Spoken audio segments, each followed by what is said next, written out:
सर्वांना नमस्कार. व्यासपीठावरील मान्यवर शिक्षक मुलंद, आज 6 जून.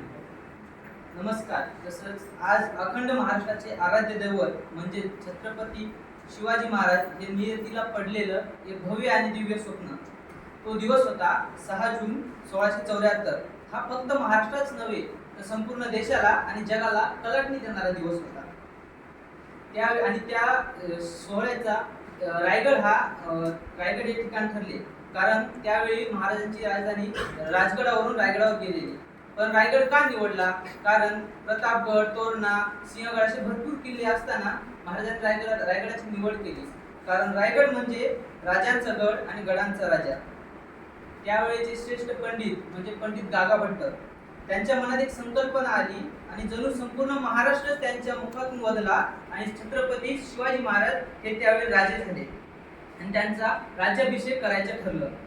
आणि हे स्वप्न 6 जून 1674 रयतेला नवीन राजा मिळाला. जवळपास 4,500 राजांना निमंत्रण गेली आणि 4,500 राजे सभागृहात उपस्थित झाले. ब्रह्ममुहूर्तावर राजे उठले, स्नान केलं, त्यानंतर शिरकाई मातेला अभिषेक केला, जिजाऊ मातेचे दर्शन घेतले, गळ्यात कवड्यांच्या माळा घातल्या, जिरेटोप डोक्यावर चढवला आणि भवानी तलवार कमरेला लावली आणि राजे गड फिरू लागले. राजे जेव्हा गड फिरून सभागृहात आले तेव्हा 4,500 राजांनी त्यांना राजवंदना दिली. आणि राजे सभागृहात येतात पाहतो तर काय, 3 पायऱ्या असणारा 32 मन सोन्याचा सिंहासन राजांच्या समोर दिसते. राजे सिंहासनाजवळ आले आणि सिंहासनाच्या पहिल्या पायरीवर जेव्हा राजांनी पाय ठेवले तेव्हा राजांचे हृदय हिलावले आणि राजांच्या डोळ्यात अश्रू भरून आले आणि राजाला आठवण झाली की राजे लाख मेले तरी चालतील, पण लाखाचा पोशिंदा जगला पाहिजे. शिवानाभी कितीही जन्माला येतील राजे, पण रयतेचा राजा पुन्हा जन्माला येणे शक्य नाही. राजांच्या डोळ्यात अश्रू आले. दुसऱ्या पायरीवर पाय ठेवताच राजांना आठवण झाली की राजे तुम्ही विशाळगडावर पोहोचा आणि तिथे जाऊन 5 तोफांची सलामी द्या. तेव्हाच हा बाजीप्रभू देशपांडे, जोपर्यंत माझ्या कानावर 5 तोफांची सलामी ऐकू येत नाही तोपर्यंत मी इथून हलणार नाही, असे म्हणत बाजीप्रभू देशपांडेचा सुद्धा शिवाजी महाराजांना आठवण आली. राजांनी जेव्हा 3ऱ्या पायरीवर पाय ठेवला तेव्हा राजाला आठवण झाली ती तानाजी मालुसरेची, जे म्हणले होते की आधी लगीन कोंढाण्याचं आणि मग लगीन रायबाचं.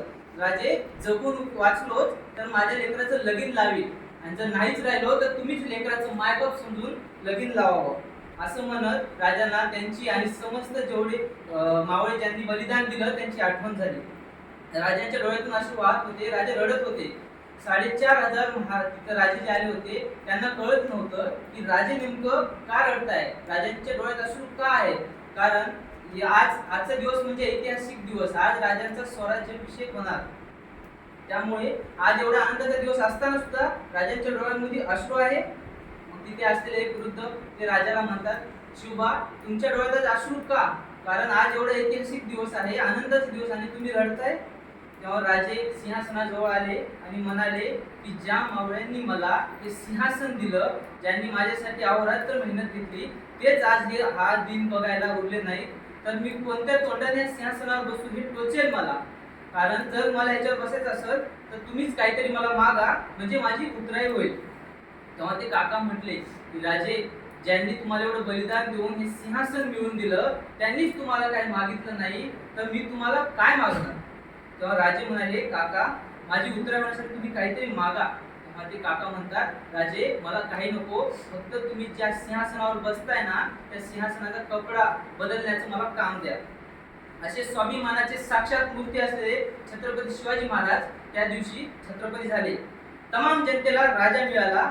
वडिलोपार्जित छत्राखाली नव्हे तर मावळ्यांच्या मदतीने उभारलेल्या छत्राखाली छत्रपती शिवाजी महाराज झाले. स्वयंघोषितच नव्हे तर लोकघोषित राजे झाले. आणि हे स्वराज्य पुढे कसे टिकून ठेवायचे आणि मजबूत कसे बनवायचे यासाठी राजे नेहमी प्रयत्न करत असतात. पुन्हा एकदा छत्रपती शिवाजी महाराजांना वंदन करतो. जय हिंद.